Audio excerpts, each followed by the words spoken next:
सो आज हम अपना पहला टॉपिक शुरू करते हैं फ्लूइड मैकेनिक्स। तो फ्लूइड मैकेनिक्स जो हम लोग भी टॉपिक पढ़ रहे हैं, वो अभी हम लोग फ्लूइड मैकेनिक्स पढ़ रहे हैं, वो है गुप्ता नुक्ता से। तो इसके क्वेश्चन, इसके न्यूमेरिकल्स हम अभी इसके एमसीक्यू पे भी हम लोग टिक लगाएंगे। कौन कौन से इसके एमसीक्यू हैं उनके जैसे होगा वैसे लोग हम लोग डिस्कशन करते हुए चलेंगे। तो पहला क्या कुछ सवाल पूछता है, पहला सवाल पूछ रहा है कि पास्कल सेकंड किसका यूनिट है। तो पास्कल यूनिट होता है फोर्स का और उसके साथ सेकंड है, यानी कि पास्कल का यूनिट क्या हो गया। पास्कल को हम क्या लिखते हैं, न्यूटन पर मिलीमीटर।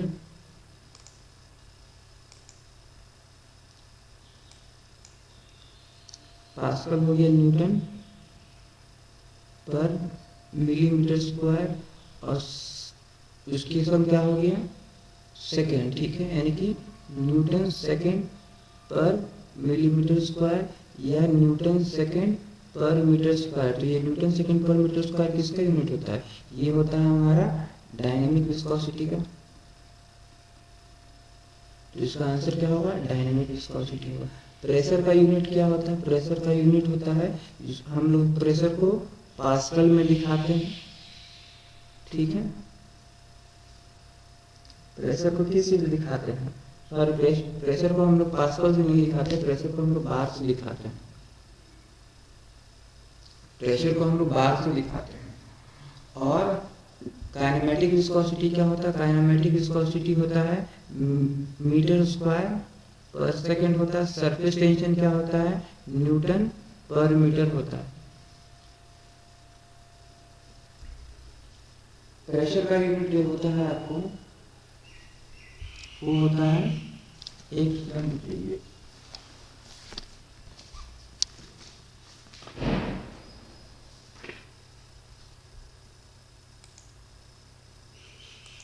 तो प्रेशर को हम लोग किसे दिखाएंगे, पास्कल से दिखाएंगे और या फिर बार से दिखाएंगे, पास्कल से, या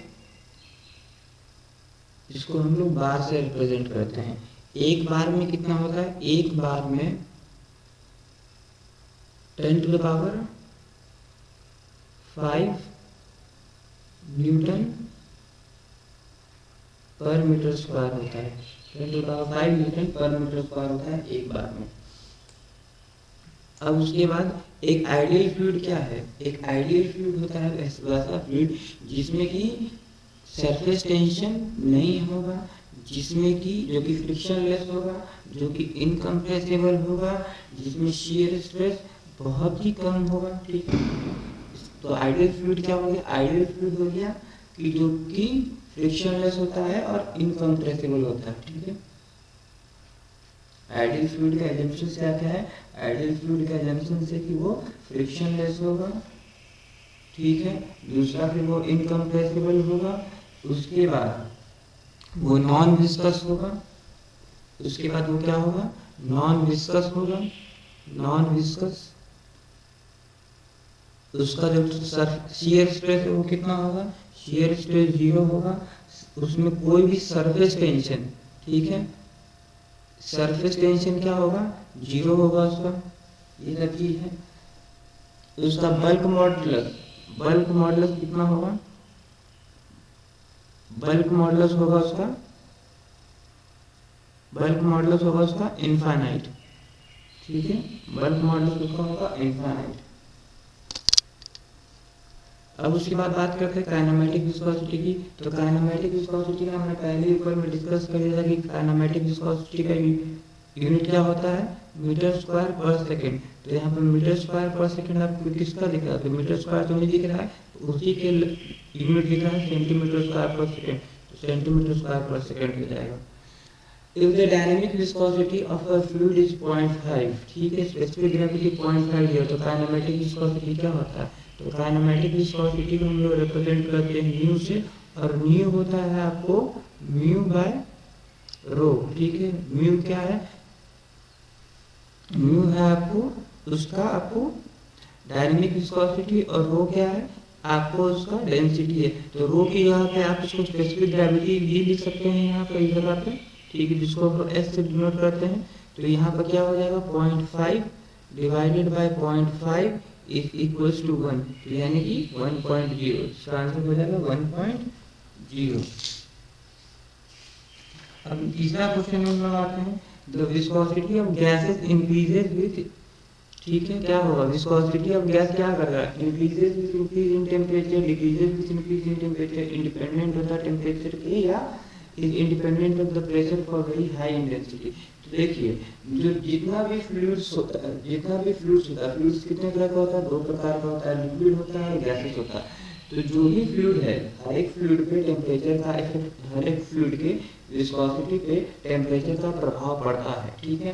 तो जो फ्लूइड्स में जो विस्कोसिटी होता है वो दो कारण से होता है, फ्लूइड में जो विस्कोसिटी होता है वो दो कारण से होता है, एक होता है मॉलिक्यूलर मोमेंटम ट्रांसफर की वजह से और एक होता है कोहेजन की वजह से, ठीक है। तो जो मॉलिक्यूलर मोमेंटम ट्रांसफर है और जो कोहेजन है, ये दोनों ही लिक्विड में प्रेजेंट होता है। अब लिक्विड, ये दोनों ही फ्लूइड में प्रेजेंट होता है, ये दोनों किस में प्रेजेंट होगा, फ्लूइड में।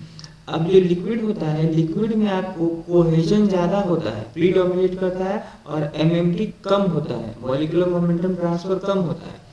तो जब लिक्विड का जब टेम्परेचर बढ़ता है तो उसमें कोहेजन क्या होता है, उसका घट जाता है। लिक्विड में जब लिक्विड का जब टेम्परेचर बढ़ता है यानी टी जब बढ़ता है तो कोहेजन क्या होता है, घट जाता है। कोहेजन के घटने के साथ साथ क्या होता है, हमारा जो विस्कोसिटी है म्यू, ये भी घट जाता है, ठीक है, विस्कोसिटी उसका घट जाता है। किस चीज का, लिक्विड का।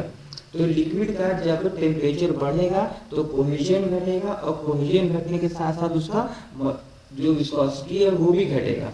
मगर जो गैसेस है, गैसेस में क्या होता है, एमएमटी मॉलिक्यूलर मोमेंटम ट्रांसफर के कारण विस्कोसिटी होता है, ठीक है, ये प्रीडोमिनेट करता है, और कोहेजन क्या होता है, कम होता है।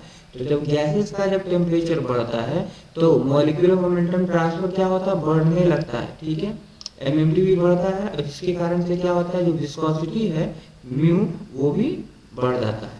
तो viscosity of the gas increases with increase in temperature, तो इसका आंसर बी होगा।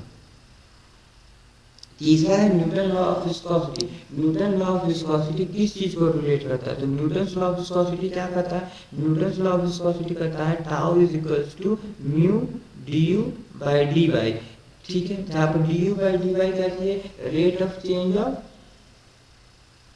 वेलोसिटी, सॉरी ये है वेलोसिटी ग्रेडियंट, ठीक है, वेलोसिटी ग्रेडियंट इसको कहते हैं, या इसको हम लोग रेट ऑफ एंगुलर डिफॉर्मेशन कहते हैं। तो इसी कारण से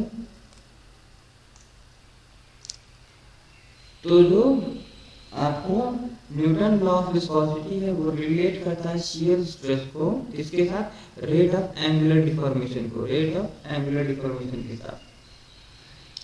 the rise of liquid of a specific weight gamma in a capillary tube of radius r is given by, किसी भी रेडियस r के ट्यूब में, तो जो लिक्विड राइज कैपिलरी ट्यूब में जो लिक्विड राइज होता है, कैपिलरी ट्यूब में जो लिक्विड राइज होता है वो क्या होता है, h is equals to 4 sigma cos theta by gamma, h is equals to 4 sigma cos theta by rho gd, h is equals to 4 sigma cos theta by cos theta, cos 0 नहीं है, cos theta by rho GD.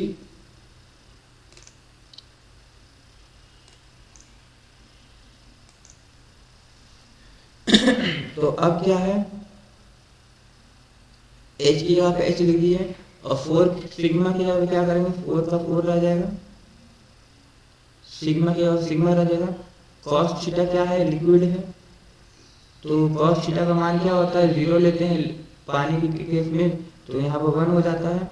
रो जी क्या है, रो जी specific weight हो गया, रो जी specific weight हो गया, और D क्या है, डाया है, तो डाया की जगह पे क्या लिख सकते हैं, 2r लिख सकते हैं। तो cos थीटा का वैल्यू, cos 0 का वैल्यू कितना हो जाएगा, 1 हो जाएगा। तो यहाँ पर 4 सिग्मा बाय 2 गामा r हो जाएगा, तो 2 सिग्मा बाय गामा r, ठीक है, कोई दिक्कत नहीं है। तो 2 सिग्मा बाय गामा r कहाँ पर है, ऑप्शन नंबर सी सही होगा।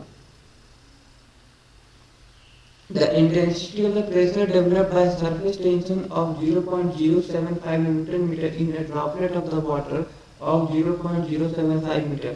अब ड्रॉपलेट ऑफ वाटर बोल रहा था, ड्रॉप किसी भी सरफेस टेंशन अगर हम लोग बात करते हैं, तो अगर ड्रॉप में बात करते हैं तो ड्रॉप के केस में जो होता है P इज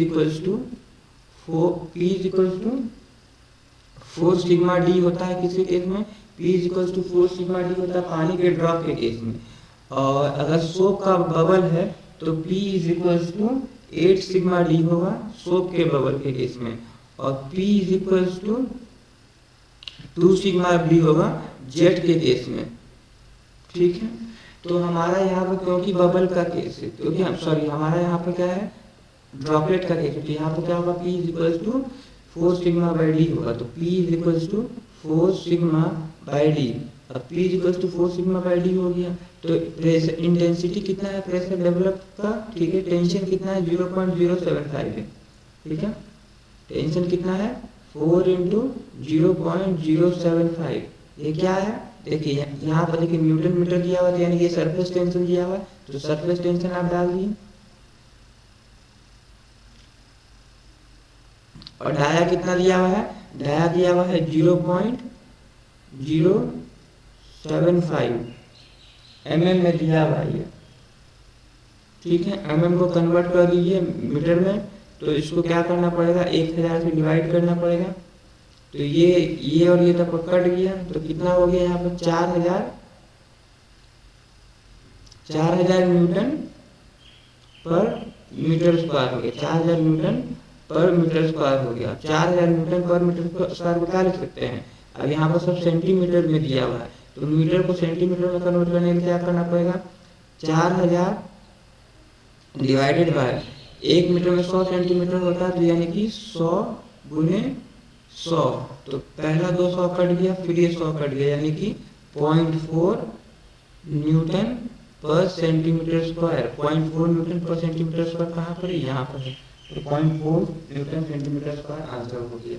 फिर सरफेस टेंशन ऑफ वाटर क्या है, surface tension of water increases with increase in temperature, decreases with decrease in temperature, is independent of the temperature, ठीक है, तो सरफेस टेंशन क्या होगा टेम्परेचर के डायरेक्टली प्रोपोर्शनल होगा, टेम्परेचर बढ़ेगा तो सॉरी इनवर्सली प्रोपोर्शनल होगा, सरफेस टेंशन जो होगा सिग्मा वो इनवर्सली प्रोपोर्शनल होगा किसके टेम्परेचर के, तो अगर टेम्परेचर बढ़ेगा तो आपका सरफेस टेंशन क्या होगा घटेगा, टेम्परेचर अगर घटेगा तो आपका सरफेस टेंशन बढ़ेगा, यानी कि जैसे जैसे आप टेम्परेचर को घटा दीजिएगा आपका पानी के सरफेस पे सतह पे सरफेस टेंशन वहाँ बढ़ते जाएगा, तो it increases with decrease in temperature.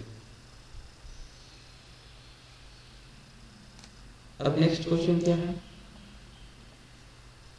1 kilo pascal, यहाँ पर और भी यूनिट है, 1 kilo pascal is equivalent to, इसके अदर ऑप्शन कहाँ पर है इधर ही होंगे, हाँ एक ऑप्शन इसका यहाँ पर है, तो 1 किलो पास्कल कितना के बराबर होता है, तो 1 किलो पास्कल जो होता है आपको 1 kilo pascal is equal to होता है 1 kilo pascal is equal to 1000 newton per metre square, ये याद कर लीजिएगा 1 किलो पास्कल किसके बराबर होगा 1000 newton per metre square.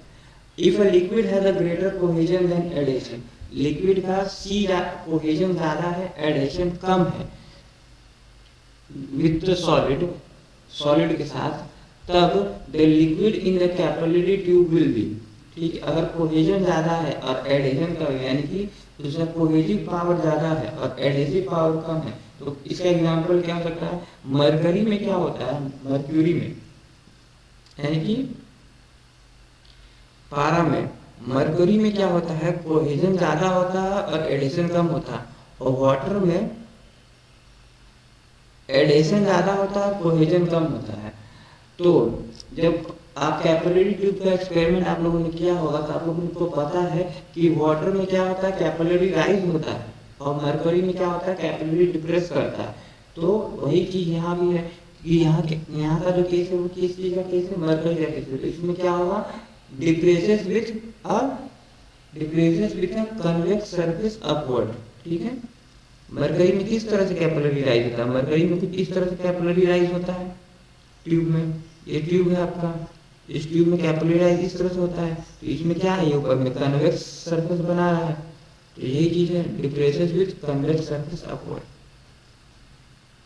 Explain the following 4 statement, ये 4 स्टेटमेंट को आप लोग एक्सप्लेन कीजिए, कौन कौन सा स्टेटमेंट है, surface tension is due to, examine कीजिए चारों स्टेटमेंट में जो कौन सा स्टेटमेंट सही है, ठीक है।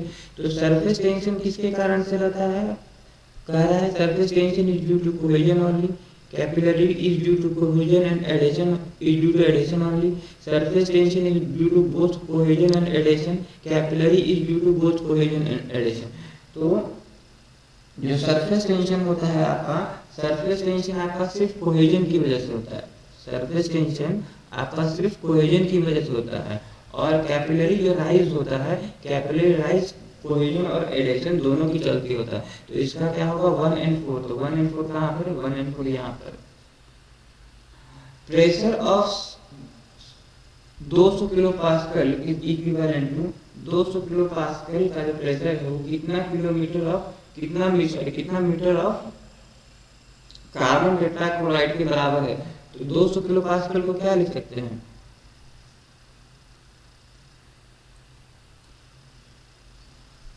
यहाँ पर हम लोगों ने क्या लिखा था, 1 kilo pascal is equal to कितना 1000 न्यूटन पर मीटर स्क्वायर। तो 200 किलो पास्कल का मतलब 200 into 1000 newton per metre square is equal to कितना हो जाएगा 1.59 स्पेसिफिक ग्रेविटी दिया हुआ है, रिलेटिव डेंसिटी दिया हुआ है, यानी कि एस का मान दिया हुआ है। उसके बाद 9.81 इंटू 1000 क्या है, वाटर का डेंसिटी है, ठीक है, इंटू एक्स मीटर। अब इसको कैलकुलेट कर लीजिए, इसको कैलकुलेट कीजिएगा तो कितना आंसर आएगा, इसको कैलकुलेट कीजिएगा तो आपको आंसर आएगा 12.82। तो आपका आंसर आ गया 12.82। कैलकुलेट करके लिख लीजिए, हजार यहाँ पे यही कट गया आपको, ठीक है। उसके बाद 9.81 इंटू 1.59 कीजिए कितना आता है, करीबन आपको हो जाएगा 13, और फिर उसको उधर गुना कर दीजिएगा। 9.81 इंटू 1 करीबन 15 या 16 के आसपास आता है, और फिर उसको जब गुना कर दिया तो आएगा 12.82। कैलकुलेट कर लीजिएगा।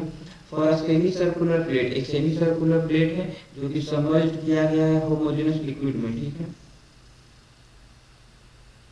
ये लिक्विड का सरफेस है, ठीक है। इस लिक्विड के सरफेस में डायमीटर एट डी, ठीक है, इसके डायमीटर इस तरह से कोई एक सेमी सर्कुलर का प्लेट इमर्ज किया गया है, ठीक है। अब इसका सेंटर ऑफ प्रेशर पूछ रहा है, depth of the centre of pressure. Centre of pressure क्या होता है, सेंटर ऑफ प्रेशर क्या होता है, सेंटर ऑफ प्रेशर वो पॉइंट होता है जहाँ से हमारा टोटल जो प्रेशर है, जो टोटल प्रेशर है, वो टोटल प्रेशर जहाँ से पास करता है उस पॉइंट को हम क्या कहते हैं, सेंटर ऑफ प्रेशर कहते हैं, ठीक है। टोटल प्रेशर क्या होता है, टोटल प्रेशर होता है कि जब भी हम किसी भी एक 2 डायमेंशनल बॉडी को या किसी भी प्लेन सरफेस को, टोटल प्रेशर क्या होता है, जब भी हम किसी भी एक प्लेन सरफेस को पानी में इमर्ज करते हैं या इमर्ज करते हैं तो उसके कारण से क्या होता है कि एक पानी का एक फोर्स लगता है किस पे, उस प्लेन सरफेस पे, चाहे वो वर्टिकल हो, चाहे वो इंक्लाइंड हो, चाहे वो हॉरिजॉन्टल हो, तो उस पे एक फोर्स लगता है, उसी फोर्स को कहते हैं टोटल प्रेशर। तो ये टोटल प्रेशर कहाँ से पास करेगा, तो ये टोटल प्रेशर कितना हाइट पे पास करेगा, तो इस सेंटर ऑफ प्रेशर होता है, ये होता है 3 pi D by 32, 3 pi D by 32, 3 pi D by 32 होता है। इसका हाइट कहाँ से, इसके फ्री सरफेस से। किसी भी सरफेस को फ्री सरफेस कब बोलेंगे, जब कोई सरफेस, जो भी पानी का सरफेस एटमॉस्फेयर के कांटेक्ट में रहेगा या डायरेक्ट एटमॉस्फेयर के कांटेक्ट में रहेगा, उसको हम लोग क्या कहेंगे, फ्री सरफेस कहेंगे। उसको हम लोग क्या कहेंगे, फ्री सरफेस कहेंगे।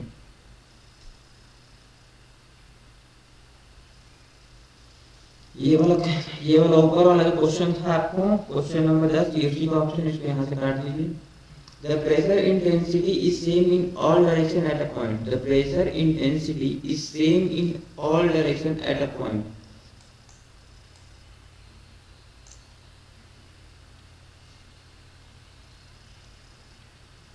तब किसी भी लिक्विड में किसी भी पॉइंट पे जो प्रेशर इंटेंसिटी होगा वो बराबर होगा यानी कि चारों दिशा से जो प्रेशर का इंटेंसिटी लग रहा है वो बराबर होगा किसी पॉइंट पे। जैसे फॉर एग्जांपल ये आपका एक फ्लूइड का ब्लॉक, ये मान लीजिए कि एक फ्लूइड है, ठीक है, ये एक आपको इसमें मान लीजिए कि कोई आपको यहाँ पर कोई एक लिक्विड है,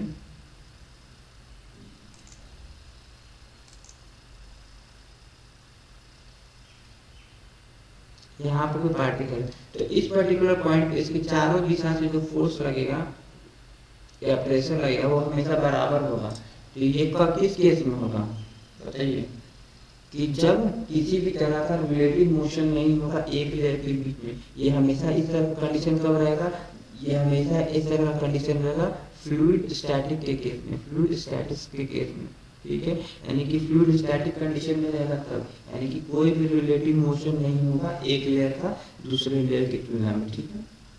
When there is no relative motion of one fluid layer relative to other. An open tank consists of 1 meter deep water. एक open tank है, open tank का मतलब इस तरह से एक टैंक है,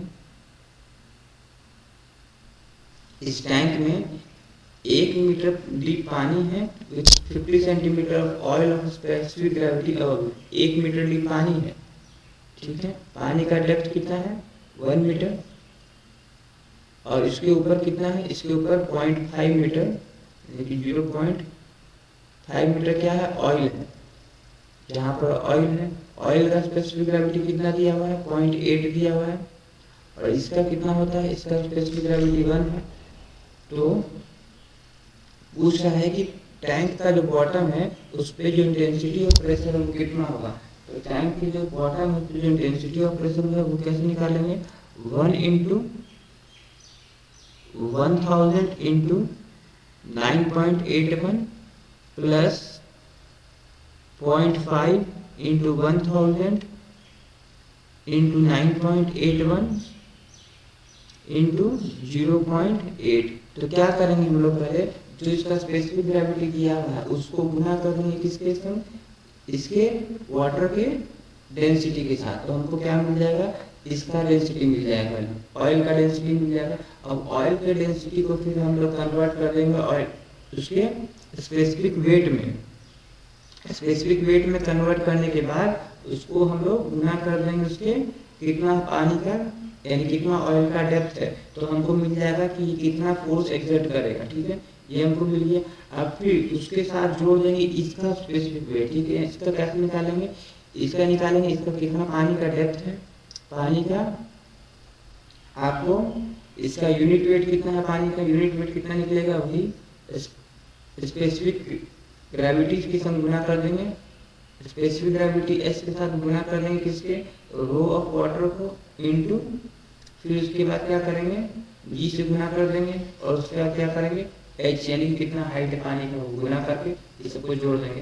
तो ये कीजिएगा तो आपका करीबन आंसर आएगा 14 किलोमीटर पर मीटर स्क्वायर, ठीक है। The position of center of pressure on a plane surface immersed vertically in a static fluid is, जो पोजीशन होता है सेंटर ऑफ प्रेशर का on a plane surface immersed vertically in a static mass of fluid।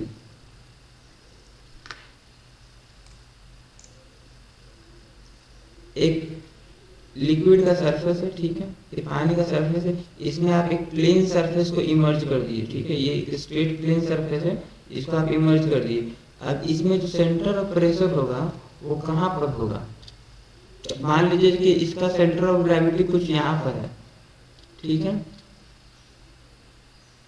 इसका centre of the gravity यहाँ पर है। तो इसमें जो सेंटर ऑफ प्रेशर होगा वो हमेशा किसके होगा, below the centre of pressure होगा वो हमेशा कहाँ होगा, below the centroid of the area, एक सेंटर ऑफ द ग्रेविटी से हमेशा सेंटर ऑफ प्रेशर नीचे रहेगा। अगर इसका सेंटर ऑफ ग्रेविटी यहाँ पर है तो इसका सेंटर ऑफ प्रेशर कहाँ होगा, सेंटर ऑफ प्रेशर इसका इसके नीचे होगा, is always below the centroid of the area. Centroid of the area को हम लोग सेंटर ऑफ ग्रेविटी भी कहते हैं, ठीक है। जिसका आंसर क्या हो जाएगा, इसका आंसर हो जाएगा सी।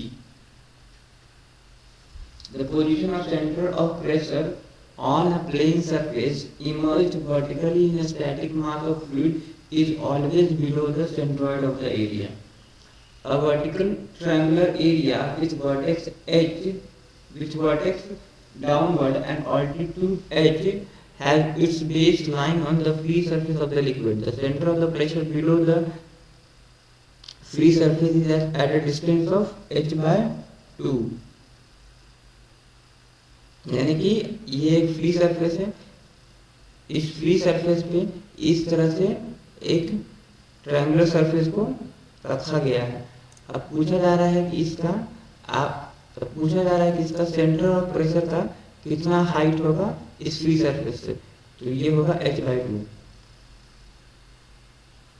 The total pressure on a plane surface inclined at an angle theta with the horizontal is equals to, ठीक है, तो ये एक यहाँ पे एक प्लेन सरफेस है, ये प्लेन सरफेस क्या है, इस हॉरिजॉन्टल सरफेस यानी कि पानी का जो हॉरिजॉन्टल सरफेस है इससे कितना डिग्री के एंगल पे इंक्लाइंड है, थीटा डिग्री पे इंक्लाइंड है।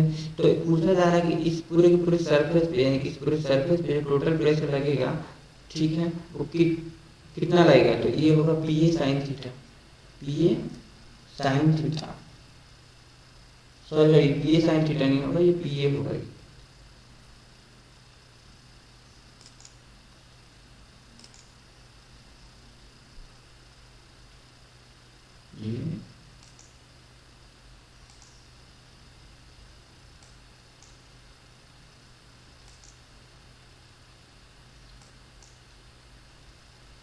ये पी ए होगा, पी इंटू ए।